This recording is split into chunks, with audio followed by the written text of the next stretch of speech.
आपको जिंदगी में जो कुछ भी चाहिए या आपकी जो भी समस्या है, आप श्रीमद् भगवत गीता की ये 25 बातें ठीक से सुन समझ लो। आपकी हर इच्छा पूरी होगी, हर मुश्किल आसान होगी और आपका हर दुख दूर होगा। गीता का ये ज्ञान अमृत से भरा है जो इंसान के मरे हुए मन और जीवन में एक नई जान डाल देता है। मैं गारंटी के साथ ये बात कह सकता हूँ कि जो कोई भी इन 25 बातों को ध्यान से पूरा वीडियो के अंत तक सुनेगा, उसे अपनी हर समस्या का हल मिल जाएगा। उसे वो सब कुछ मिल जाएगा जो वो पाना चाहता है। श्रीमद् भगवत गीता का सबसे पहला उपदेश यह है कि जिंदगी में कभी भी खुद को किसी का मोहताज मत बनाना, क्योंकि जब तक आप किसी के मोहताज नहीं होते तब तक आपको कोई दुख नहीं पहुंचा सकता, कोई आपका फायदा नहीं उठा सकता। जिस इंसान के आप मोहताज हो जाओगे वो आपको एक्सप्लॉइट करना शुरू कर देता है। जिस दिन आपने अपने जीवन को किसी का मोहताज बना दिया, उसी दिन से आपको उसकी गुलामी करनी पड़ती है। औरों की तो छोड़ो, जो लोग अपने नौकरों के, काम वाली बाइयों के मोहताज हो जाते हैं तो उनका सब कुछ सहना शुरू कर देते हैं, क्योंकि उन्हें पता होता है कि आपका काम उनके बिना चल ही नहीं पाएगा और आप खुद से खुद का काम कर नहीं पाएंगे और दूसरा कोई आपको मिल नहीं रहा तो उनका आपको परेशान करना शुरू हो जाता है। लेकिन जब उन्हें यह समझ आता है कि आप अपना काम खुद कर सकते हैं, आपको दूसरे 1000 ऑप्शन मिल सकते हैं, तो वो चुपचाप अपना काम करेंगे। अब अगर आप कोई ऐसी नौकरी करते हैं जहां आपके बॉस के गलत होते हुए भी आप उसका टॉर्चर सहते रहते हैं, तो आपको पता होता है कि आप उसके मोहताज हैं और वो उसका पूरा फायदा लेता है। और तो और जिस घर परिवार में आप रहते हैं, अगर वहां भी आप किसी के मोहताज हैं तो वो आपको पूरा चूस लेता है, क्योंकि वहां आप 24 घंटे रहते हैं, कहीं और जा ही नहीं सकते। आपके सर पे चढ़ के नाचेगा वो इंसान और आपको पूरी तरह से अपने कंट्रोल में रखेगा। लोगों को बहुत मजा आता है अपने से कमजोर इंसान को अपने कंट्रोल में रखने के। आप चाहे 1000 उनके लिए अच्छा करो, चाहे हर वो काम करो जिससे उन्हें खुशी मिले, पर ऐसे लोग आपकी गर्दन को दबा के रखते हैं। आप में अगर कुछ प्रतिभा है तो आपके पंख ही काट दिए जाएंगे। हर वो कोशिश की जाएगी आपके साथ जिससे आप जिंदगी में कभी आगे ही ना बढ़ पाओ। किसी का मोहताज होना मर जाने से भी बदतर होता है। मोहताजी आपको गुलाम बनाकर रख देती है। आपने कभी गौर किया कि आपकी जिंदगी वही लोग खराब करते हैं जिनके आप मोहताज हो जाते हैं। आपका सारा दुख वहीं से आता है जिसके आप मोहताज होते हैं। मोहताजी सिर्फ शरीर या काम की नहीं होती, सबसे बड़ी मोहताजी मन की होती है कि जिंदगी में कोई हमें चाहिए, हमें संभालने के लिए, नहीं तो हम खुश नहीं रह पाएंगे। अकेलापन लोगों से झेला नहीं जाता है। फिर कई बार आप ऐसे लोगों से जुड़ जाते हैं जो आपकी इस मन की मोहताजी का पूरा फायदा उठाते हैं। आप उनसे रिश्ता इसीलिए जोड़ते हैं ताकि आपकी जिंदगी में थोड़ी खुशी आए, पर वो लोग आपको खून के आंसू रुलाते हैं, आपकी पूरी जिंदगी नर्क बना देते हैं। याद रखना एक बात, माँ बाप के अलावा ऐसा दुनिया में आज तक कोई पैदा नहीं हुआ है कि आप जिसके मोहताज हों और वो आपका फायदा ना उठाए। इसीलिए जिंदगी में कभी भी खुद को किसी का मोहताज मत बनाना। श्रीमद् भगवत गीता का दूसरा उपदेश ये है कि जब भी जिंदगी में खुद को अकेला महसूस करो, तब इस सच्चाई को ठीक से समझ लेना कि आप दुनिया में अकेले ही आए थे और अकेले ही जाओगे। वास्तविकता में यहाँ कोई आपका अपना नहीं है। एक दिन तो जो माँ बाप हमें जन्म देते हैं वो भी हमें अकेला छोड़ के चले जाते हैं, तो औरों से तो उम्मीद ही क्या करना। यदि कोई आपका साथ छोड़ दे तो याद रखना कि वो ईश्वर सदा आपके साथ है, वो कभी आपका साथ नहीं छोड़ता। गीता में श्री कृष्ण ने अर्जुन से कहा कि चाहे कोई मनुष्य मुझे माने या ना माने, लेकिन मैं इंसान का साथ कभी नहीं छोड़ता, क्योंकि ये सब मेरी ही संतानें हैं। ममैवांशो जीवलोके जीवभूत सनातन मनश्ष्ठानि इंद्रियाणि प्रकृति स्थानि कर्षति। इंसान को ईश्वर का ही अंश कहा गया है, इसलिए मनुष्य को ईश्वर की संतान कहा जाता है। इसीलिए आपको अकेलेपन से कभी दुखी नहीं होना चाहिए, कभी डरना नहीं चाहिए, बल्कि किसी गलत इंसान के साथ रहने से डरना चाहिए। एक कहावत है कि something is better than nothing, कि कुछ नहीं होने से कुछ होना बेहतर है। लेकिन एक और कहावत है कि nothing is better than nonsense, कि नॉनसेंस लोगों के साथ रहने से अच्छा है आप अकेले ही रहो। इसीलिए गीता का ये उपदेश हर इंसान के लिए बहुत जरूरी है जो खुद को अकेला समझकर दुखी हो जाते हैं। इसीलिए अकेलेपन से डरना, दुखी होना छोड़ दो, क्योंकि यहाँ कोई किसी का नहीं होता। गीता का तीसरा उपदेश यह है कि जीवन में जब भी कोई मुश्किल आए तो हिम्मत मत हारो, बस थोड़ा धीरज रखो। जो लोग मुश्किल वक्त में खुद को थोड़ा संभाल कर धीरज रखते हैं वो हर मुश्किल को आसानी से पार कर जाते हैं। एक राजा अपने गुरुजी के पास गया और उसने गुरुजी से जाकर बोला कि ऐसे तो राज्य में हर प्रकार की खुशहाली है, पर वक्त का कोई भरोसा नहीं है। अगर कभी जिंदगी में कोई मुश्किल वक्त आए, कोई बुरा वक्त आए, तो उस वक्त के लिए मुझे कोई मंत्र दीजिए, कोई शिक्षा दीजिए, कोई उपदेश दीजिए कि उस बुरे वक्त से कैसे बाहर निकलना है। तो गुरुजी ने उसे एक तावीज बांध कर दे दिया और राजा से कहा कि इस तावीज में मैंने एक मंत्र लिख कर रखा है। जब तुम्हारी जिंदगी में बहुत बुरा वक्त आए और तुम्हें लगे कि इससे बुरा तो अब कुछ हो ही नहीं सकता, उस समय पे ये तावीज खोल के तुम इस मंत्र को पढ़ लेना, तुम्हारे अंदर बहुत शक्ति आ जाएगी। और एक दिन ऐसा हुआ भी कि उस राजा के राज्य पे किसी दूसरे राजा ने आक्रमण कर दिया और इस राजा की ऐसी स्थिति हुई कि उसे अपना राज्य छोड़कर, पूरे शहर को छोड़कर अपने कुछ लोगों के साथ भागना पड़ा। उस समय पे राजा बहुत दुखी था और विचार करने लगा कि गुरुजी ने मुझे एक तावीज दिया था कि जब जिंदगी में बहुत बुरा वक्त आए तब इसे खोल कर पढ़ना और इसके अंदर जो मंत्र लिखा हुआ है वो मेरे अंदर शक्ति भर देगा। राजा ने विचार किया कि इससे बुरा वक्त और क्या हो सकता है। उसने गुरुजी का दिया हुआ वो तावीज खोला और उसके अंदर लिखा हुआ था कि ये वक्त भी गुजर ही जाएगा। इस वचन को पढ़कर राजा के मन में एक शक्ति आई, विश्वास जगा कि ये जो बुरा वक्त है ये भी टिकने वाला नहीं है, ये भी निकल ही जाएगा। इसलिए मुझे हिम्मत नहीं हारनी, वापस से अपनी सेना खड़ी करनी है। और उस राजा ने वापस से अपने सैनिकों को जमा करके अपनी सेना को खड़ा किया और उस राजा पे हमला करके अपना राज्य वापस प्राप्त किया। तो जिंदगी में स्थिति चाहे कितनी भी बुरी क्यों ना हो, वो हमेशा के लिए नहीं रहने वाली, वो भी एक दिन गुजर जाएगी।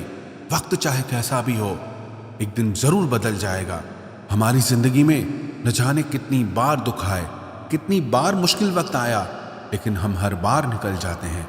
ऐसे ही आपकी जिंदगी में जब कोई मुश्किल वक्त आए, बुरा वक्त आए, तो मन में ये विश्वास रखना कि ये वक्त भी एक दिन गुजर ही जाएगा।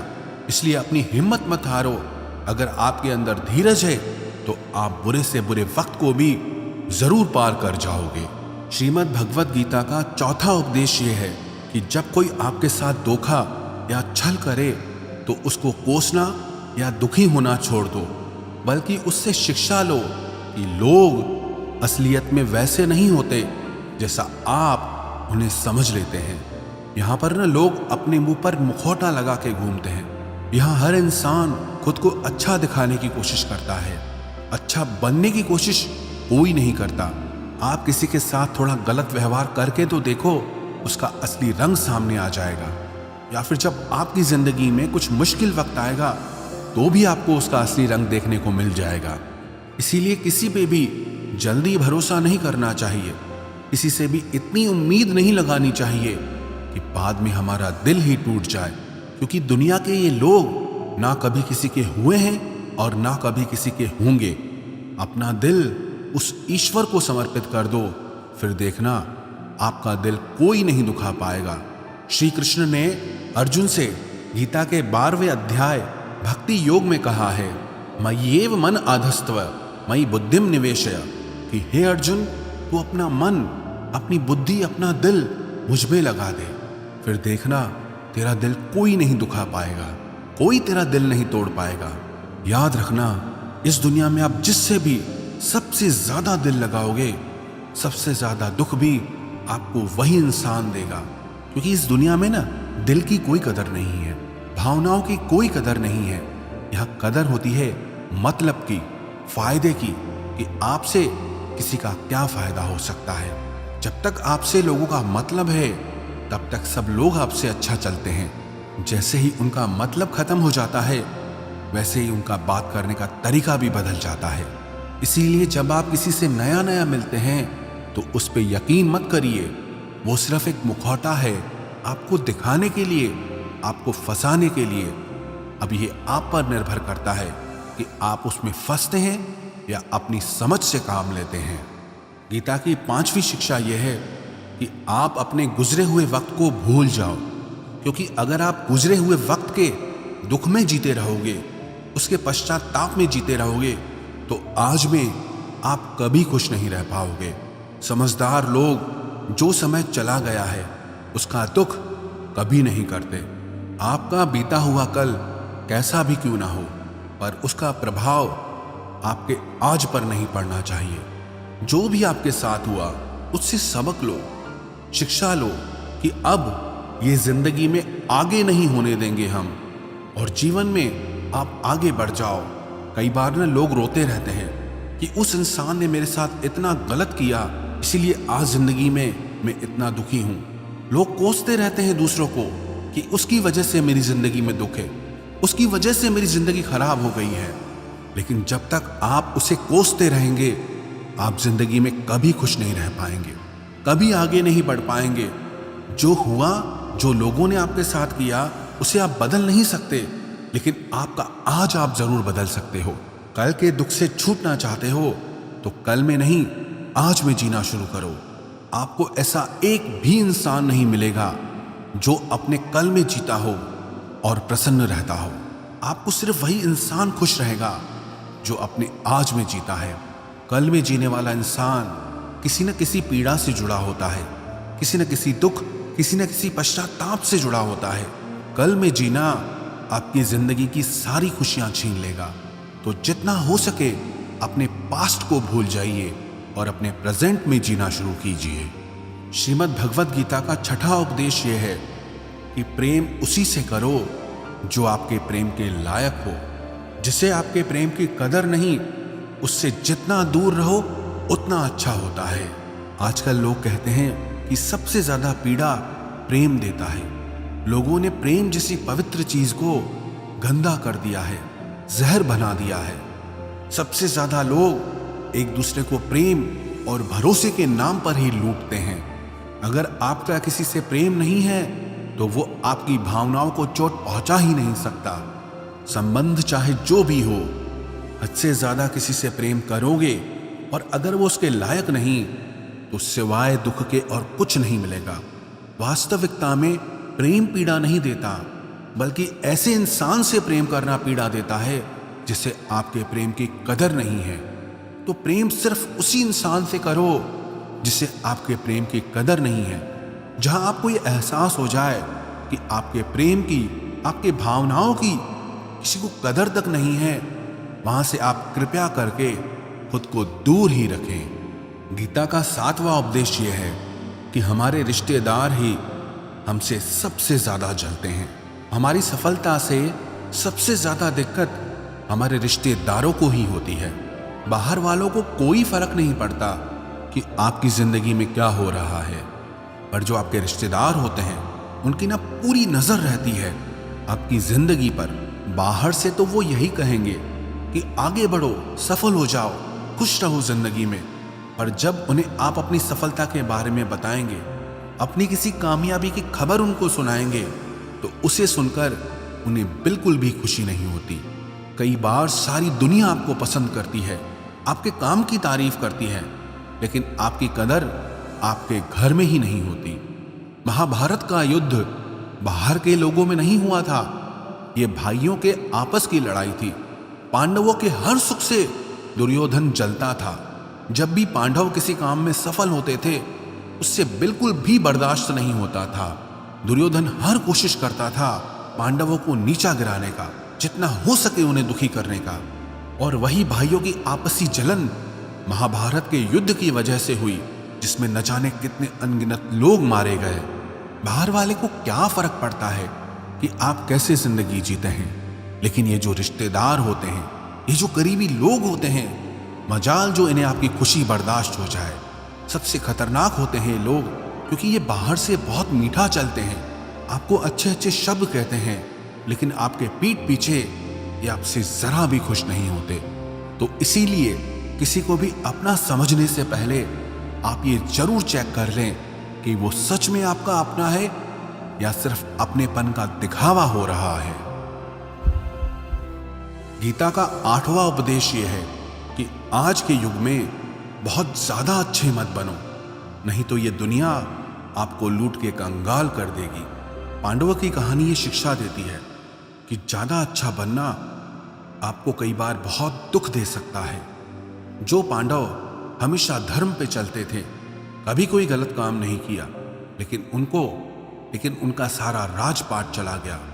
उनकी पत्नी को भरी सभा में नग्न करने की कोशिश की गई। भिक्षा लेकर के उन्हें अपनी जिंदगी गुजारनी पड़ी। कारण क्या था? वो कुछ ज्यादा ही अच्छे बन रहे थे। ये तो तब की बात है, और आज की दुनिया तो और बदल चुकी है। लोग न अच्छे इंसान को इज्जत कम देते हैं, बल्कि उसका इस्तेमाल ज्यादा किया जाता है। अगर आप भी लोगों के साथ अच्छा चलते हैं तो आप इस चीज को खुद अनुभव कर पाएंगे। आप जितना लोगों के साथ अच्छा चलते हैं, लोग आपके साथ उतना गलत व्यवहार करते हैं, लोग आपका उतना ज्यादा इस्तेमाल करते हैं। आप दूसरों की खुशी के लिए कुछ भी करते जाते हैं और लोग सिर्फ आपका एडवांटेज लेने में लगे रहते हैं। इसलिए आज के जमाने में खुश रहना है ना, तो बहुत ज्यादा अच्छे मत बनो। इसका मतलब ये नहीं कि आप बुरे इंसान बन जाओ। आप अपनी नजर में अच्छे बन के रहो। दुनिया की नजर में अच्छे बनने की कोशिश कभी मत करना। गीता का 9वां उपदेश ये है कि जहां आपके लिए प्रेम और इज्जत नहीं है, वहां कभी मत जाओ। महाभारत का युद्ध शुरू होने से पहले श्री कृष्ण हस्तिनापुर गए थे, पांडवों की तरफ से शांति प्रस्ताव लेकर के। तब शकुनी ने दुर्योधन से कहा कि ये कृष्ण बड़ा मायावी है, अगर ये हमारे पक्ष में आ जाए तो समझ लो पांडव हार ही गए। तो इसकी सेवा करो, इसको अपने घर आने का निमंत्रण भेजो, इसे खुश करो। जब श्री कृष्ण हस्तिनापुर पहुंचे तो दुर्योधन ने उन्हें अपने घर आने के लिए कहा और श्री कृष्ण से कहा, आप मेरे घर पे रहिए, मेरा आतिथ्य स्वीकार कीजिए, मेरे घर में भोजन कीजिए। तो श्री कृष्ण ने दुर्योधन से कहा कि दुर्योधन, इंसान को किसी के घर तभी भोजन करना चाहिए, तभी जाना चाहिए, या तो उससे बहुत प्रेम हो, या तो हमारे जीवन में कोई बहुत बड़ी आपत्ति आ गई हो। ना तो मेरी जिंदगी में कोई आपत्ति आई है और ना ही तुम्हारा मुझसे कोई प्रेम है, तो तुम्हारे घर तो मैं कभी नहीं आऊंगा। तुम मुझे अपने घर बुला रहे हो सिर्फ और सिर्फ अपना मतलब पूरा करने के लिए, और मतलबी लोगों के घर कभी नहीं जाना चाहिए। इसलिए इससे हमको ये शिक्षा मिलती है कि जिसके दिल में आपके लिए प्रेम नहीं है, इज्जत नहीं है, वहां आपको कभी नहीं रहना चाहिए। आपको सिर्फ उसी जगह रहना चाहिए जहां आपकी कदर हो, आपको इज्जत मिले और जहां आपको प्रेम मिले। गीता का 10वां उपदेश ये है कि कभी भी अपने धन, अपने पद और बल का अभिमान नहीं करना चाहिए। दुर्योधन को बहुत अभिमान था कि मेरे पास भीष्म पितामह जैसे, द्रोणाचार्य और कर्ण जैसे योद्धा बैठे हैं, तो ये पांडवों को तो मैं यूं ही मसल के रख दूंगा। अपने धन का अभिमान था, अपने पद और शक्ति का अभिमान था, लेकिन वो अभिमान ही एक दिन उसके सर्वनाश का कारण बना। जो लोग अपने पैसे के अहंकार में या शक्ति के अहंकार में दूसरों को नीचा दिखाते हैं, दूसरों को चोट पहुंचाते हैं, एक दिन उनकी वही गलती उनका सर्वनाश कर देती है। इसलिए जीवन में आप चाहे कितने भी सफल हो जाएं, कितने भी बड़े इंसान हो जाएं, लेकिन उसका अभिमान दूसरों को कभी मत दिखाना। गीता का 11वां उपदेश यह है कि जो दूसरों के साथ छल करता है उसका अंत बहुत बुरा होता है।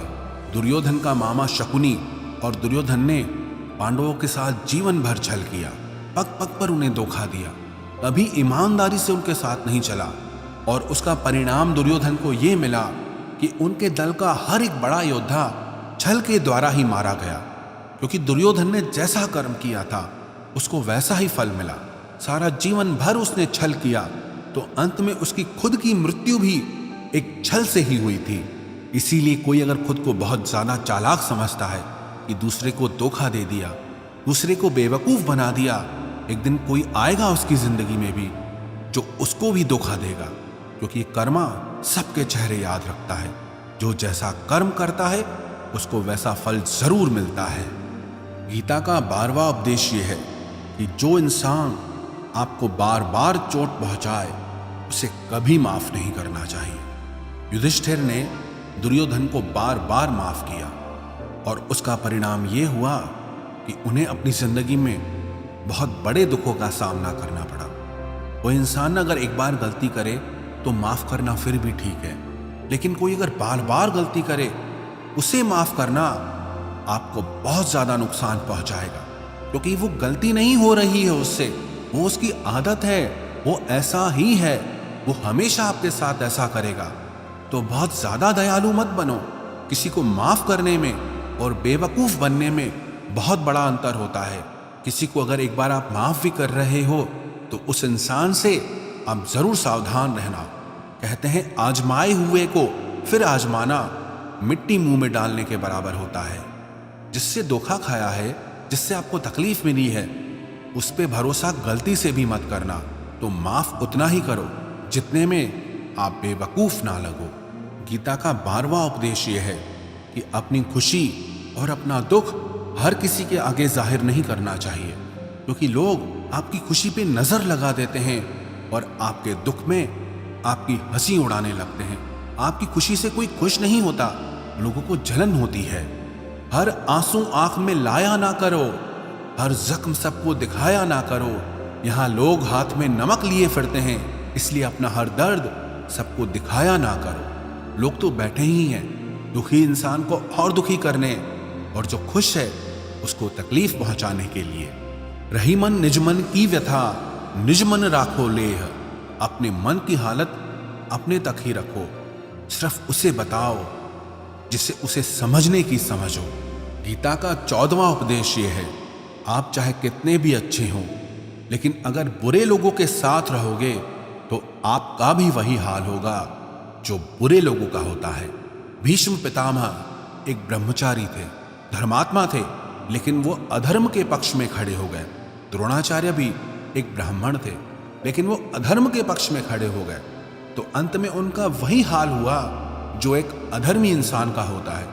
उनको मृत्यु के समय भयानक पीड़ा का सामना करना पड़ा। इसलिए गलत संग में कभी नहीं रहना चाहिए, क्योंकि कई बार आपको उनके संग में रहने की वजह से उनके ही कर्मों की सजा मिलने लगती है। फिर आपको समझ नहीं आता कि मैंने तो कुछ किया भी नहीं, मैं तो खाली इनके साथ रहता हूं, मुझे दुख क्यों मिला। बुरे लोगों का संग आपकी जिंदगी में कभी खुशी नहीं लाएगा, इसलिए हमेशा अच्छे संग में रहना चाहिए। गीता का 15वां उपदेश यह है कि मूर्ख और दुष्ट लोगों को कभी ज्ञान नहीं देना चाहिए। इससे उनके अहंकार को चोट लगती है और वो आपके लिए मन में वैर भाव रख के बैठ जाते हैं और वक्त आने पर आपको ही नुकसान पहुंचाते हैं। गीता का 16वां उपदेश है कि किसी से भी हद से ज्यादा लगाव कभी मत रखना। दुर्योधन के पिता धृतराष्ट्र का राजगद्दी से बहुत ज्यादा लगाव था। राजगद्दी के आगे उन्हें कुछ भी दिखाई नहीं देता था और गद्दी के लिए उनका वो हद से ज्यादा लगाव और मोह पूरे राष्ट्र को ले डूबा, अनगिनत लोगों की मौत का कारण बन गया। आप भी जब ऐसे ही किसी के पीछे हद से ज्यादा पागल हो जाते हैं तो वो चीज आपको मिले या ना मिले, लेकिन आपकी जिंदगी जरूर खराब कर देती है। गीता का 17वां उपदेश यह है कि क्रोध मनुष्य का सर्वनाश कर देता है। क्रोधी इंसान का कोई मित्र ही नहीं होता, हर इंसान उससे दूर भागता है, उसके सारे रिश्ते समाप्त हो जाते हैं। जो इंसान अपने क्रोध को नहीं संभाल सकता वो जिंदगी में कुछ भी संभाल नहीं सकता। गीता का 18वां उपदेश है कि अपने मन को शांत रखना सीखो, क्योंकि अशांत मन जीवन में सिवाय दुख के और आपको कुछ नहीं देने वाला, और एक शांत मन आपको जीवन में प्रेम और आनंद ही देगा। दुख और सुख सिर्फ शांत और अशांत मन के परिणाम है। अशांत मन दुख को ही जन्म देता है और शांत मन परम आनंद को जन्म देता है। गीता का 19वां उपदेश यह है कि आंखों से सच दिखने वाली बात पर भी एकदम से जल्दी भरोसा नहीं करना चाहिए। ऐसी बहुत कहानियां आपने सुनी होगी कि कई बार आंखों से दिखने वाली बात भी सच नहीं होती है। इसीलिए भरोसा करने में कभी भी जल्दबाजी मत करना। गीता का 20वां उपदेश यह है कि लोगों में अपना सहारा ढूंढना छोड़ दो। सबसे बड़ी आपके मन की यही कमजोरी होती है कि आप दूसरों में सहारा ढूंढते हैं, और यही चीज आपको कमजोर बनाती है। यही चीज आपका खुद पे विश्वास खत्म कर देती है। जो लोग सोचते हैं ना कि ये तो मेरा सहारा है, ये तो मुश्किल वक्त में मुझे काम आएगा, वही लोग मुश्किल वक्त में सबसे ज्यादा दुखी और अकेले पड़ जाते हैं। आप सिर्फ ईश्वर को अपना सहारा बनाओ। देखना, जब भी कोई मुश्किल आएगी ना, वो किसी न किसी को आपकी मदद के लिए भेज ही देंगे।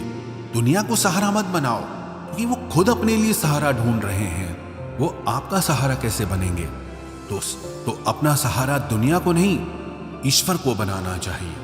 गीता का 21वां उपदेश यह है कि बहुत ज्यादा मीठे बोलने वालों से और ज्यादा तारीफ करने वालों से सावधान रहना चाहिए, क्योंकि लोग मीठा सिर्फ तभी बोलते हैं जब उनको आपसे अपना मतलब निकालना होता है। आपकी तारीफ भी सिर्फ तभी की जाती है जब उन्हें आपसे अपना काम निकालना होता है। याद रखना कि तारीफ आपको जिंदगी में कभी भी फ्री में नहीं मिलने वाली। अगर कोई आपकी तारीफ कर रहा है तो कुछ न कुछ उसके लिए आपको चुकाना ही पड़ेगा। इसलिए जो बहुत ज्यादा मीठा बोलते हैं या जो आपकी तारीफ करते हैं, उनसे जरा सावधान रहना चाहिए। गीता का 22वां उपदेश यह है, जो आपके मुंह पे अपनापन दिखाए, आपकी पीठ पीछे आपको नुकसान पहुंचाए, ऐसे लोगों से दूर ही रहना। चाणक्य ने कहा है कि ऐसे लोग उस घड़े की तरह होते हैं जिसके मुंह पे तो अमृत लगा है, लेकिन जिसके भीतर जहर भरा हुआ हो। आप जिसे अमृत समझकर पी जाते हैं, वास्तविकता में वो जहर ही होता है। विष कुंभम पयोमुखम। तो ऐसे लोगों को जहर की तरह छोड़ देना चाहिए, जो अपनेपन का दिखावा करे और पीछे से हमेशा आपको नुकसान पहुंचाएं। गीता का 23वां उपदेश यह है कि जिस रिश्ते में मर्यादाएं टूट जाती है, वहां सिर्फ सर्वनाश ही होता है। कोई आपसे बड़ा है या छोटा है, अगर वो रिश्तों में अपनी मर्यादाओं को तोड़ देगा तो वह रिश्ता कभी नहीं टिक सकता। रिश्ता सिर्फ तभी चलता है जब दो लोग एक दूसरे की इज्जत करते हैं, रिस्पेक्ट करते हैं और कभी अपनी लिमिट क्रॉस नहीं करते हैं। जिस रिश्ते में कोई लिमिट नहीं है, एक दूसरे के लिए इज्जत नहीं है, वो रिश्ता आज नहीं तो कल खत्म ही हो जाता है। गीता का 24वां उपदेश यह है कि जीवन में कई बार नया शुरू करने के लिए पुराने को पूरी तरह से मिटाना पड़ता है। श्री कृष्ण से कुंती ने पूछा था कि हे कृष्ण, क्यों तुमने इतना बड़ा महायुद्ध करवा दिया? तो श्री कृष्ण ने बोला कि अधर्म बहुत बढ़ गया था, और इस अधर्म का पूरी तरह से नाश करने के लिए, एक नए युग को लाने के लिए पुराने का सर्वनाश करना बहुत जरूरी होता है।